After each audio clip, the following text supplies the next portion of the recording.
భారతీయ సనాతన సంస్కృతి సంప్రదాయాల్లో, పూజా విధి విధానాల్లో, దేవాలయ దర్శనాల్లో ప్రదక్షిణలకు ప్రత్యేకమైన ప్రాధాన్యత ఉంది.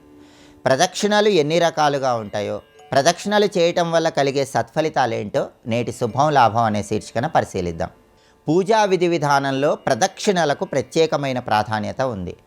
ప్రదక్షిణ అనే పదాన్ని మనం పరిశీలిస్తే ప్రా అనే అక్షరము సర్వభయాలను తొలగింపజేస్తుంది, దా అనే అక్షరం మోక్షాన్ని కలిగింపజేస్తుందని, క్షి అనే అక్షరము అనారోగ్య సమస్యల తీవ్రతను తగ్గింపజేస్తుందని, అణ అనే అక్షరము దారిద్ర్య బాధలను తొలగింపజేస్తుందని సంప్రదాయ గ్రంథాలన్నీ తెలియజేస్తున్నాయి. కాబట్టి ప్రదక్షిణ అనే పదాన్ని స్మరించుకుంటేనే అద్భుతమైన శుభ ఫలితాలు కలుగుతాయి. ఈ ప్రదక్షిణలలో అనేక రకాలైన ప్రదక్షిణలు చెప్పడం జరిగింది. ప్రధానంగా ప్రదక్షిణలు 3 రకాలుగా సంప్రదాయ గ్రంథాలు చెప్తున్నాయి. మొట్టమొదటిది ఆత్మ ప్రదక్షిణ, రెండవది ప్రాకార ప్రదక్షిణ, మూడవది గిరి ప్రదక్షిణ. ఈ 3 రకాలైనటువంటి ప్రదక్షిణల వల్ల ప్రత్యేకమైన ప్రయోజనాలు చేకూరుతాయి. మొట్టమొదటిది ఆత్మ ప్రదక్షిణ. మనం ఏ పూజ చేసినా సరే పూజ చివరిలో మన చుట్టూ మనం ప్రదక్షిణ చేస్తూ ఉంటాము. దీన్నే ఆత్మ ప్రదక్షిణ అంటారు. ఆత్మ ప్రదక్షిణ చేయటం వల్ల కలిగే ప్రయోజనం ఏంటంటే, శరీరమే దేవాలయం, శరీరం లోపల ఉన్న ఆత్మే ఆ పరమేశ్వరుడు. కాబట్టి ఆత్మ ప్రదక్షిణ చేస్తున్నామంటే శరీరం అనే దేవాలయంలో ఆత్మ రూపంలో ఉన్నటువంటి దైవానికి ప్రదక్షిణ చేస్తున్నామని అర్థం. ఇది ఆత్మ ప్రదక్షిణలో ఉన్న అంతరార్థం. ఆత్మ ప్రదక్షిణ చేయటం వల్ల ఈ జన్మలో కానీ జన్మాంతరాల్లో కానీ చేసిన పాపాలన్నీ తొలగింపజేసుకొని దైవం అనుగ్రహానికి సులభంగా పాత్రలు కావచ్చు. ఆ తర్వాత రెండవది ప్రాకార ప్రదక్షిణ. ప్రాకార ప్రదక్షిణ అంటే ఇది దేవాలయానికి వెళ్ళినప్పుడు మనం చేస్తాం. దేవాలయంలో మూల విరాటు, అష్టదిక్పాలకులు, ధ్వజస్తంభం వీటన్నిటిలో దైవశక్తి ఉంటుంది. కాబట్టి మూల విరాట్కి, అష్టదిక్పాలకులకి, ధ్వజస్తంభానికి అన్నిటికీ కలిపి చేసే ప్రదక్షిణను ప్రాకార ప్రదక్షిణ అనే పేరుతో పిలుస్తారు. ఈ ప్రాకార ప్రదక్షిణ మళ్ళీ 4 రకాలుగా ఉంటుంది.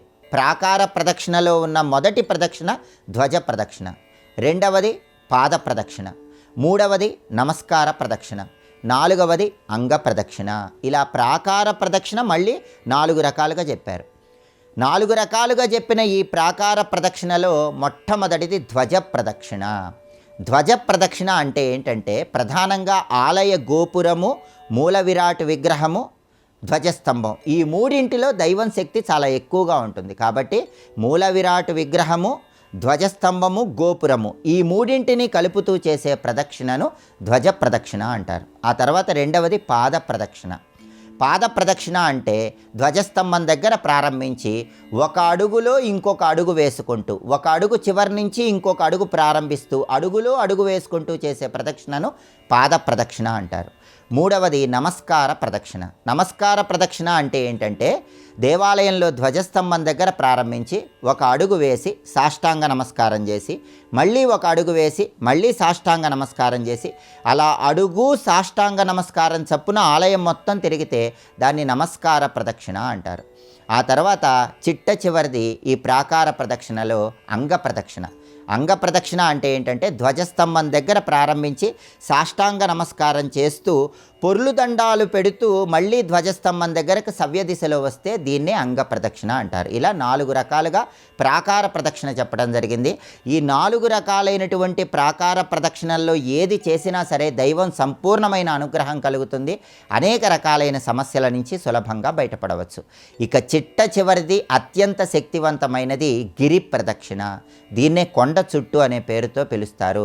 ప్రసిద్ధ క్షేత్రాలలో ఉన్నటువంటి కొండ చుట్టూ ప్రత్యేకమైన పర్వదినాల్లో గిరి ప్రదక్షిణ చేస్తే అద్భుతమైన ఫలితాలు కలుగుతాయి. ఎందుకంటే 10,000 సార్లు పాద ప్రదక్షిణ చేసిన ఫలితం ఒక్కసారి గిరి ప్రదక్షిణ చేస్తే వస్తుంది. అనేక వేల సార్లు అంగ ప్రదక్షిణ చేసిన ఫలితం ఒక్కసారి గిరి ప్రదక్షిణ చేస్తే వస్తుంది. అందుకే అరుణాచలం క్షేత్రంలో కానీ, సింహాచలం వరాహ లక్ష్మీ నరసింహస్వామి క్షేత్రంలో కానీ, బృందావనంలో కానీ ఎక్కడైనా సరే ఆ కొండ చుట్టూ గిరి ప్రదక్షిణం చేయాలి. అలా గిరి ప్రదక్షిణం చేయటం ద్వారా ఆగామి సంచిత ప్రారబ్ధ కర్మ ఫలితాల తీవ్రతను తగ్గింపజేసుకొని దైవం సంపూర్ణమైన అనుగ్రహానికి పాత్రలవటంతో పాటుగా దైనందిన జీవితంలో ఎదురయ్యే అనేక రకాలైన సమస్యల నుంచి కూడా సులభంగా బయటపడవచ్చు. కాబట్టి మన భారతీయ సనాతన సంస్కృతి సంప్రదాయాల్లో, ఆచార వ్యవహారాల్లో, పూజా విధి విధానాల్లో ప్రదక్షిణలకు ప్రత్యేకమైన ప్రాధాన్యత ఉంది. ఇలా ఒక్కొక్క రకం ప్రదక్షిణ చేయండి, ఒక్కొక్క రకమైన ప్రయోజనాలను సిద్ధింపజేసుకోండి.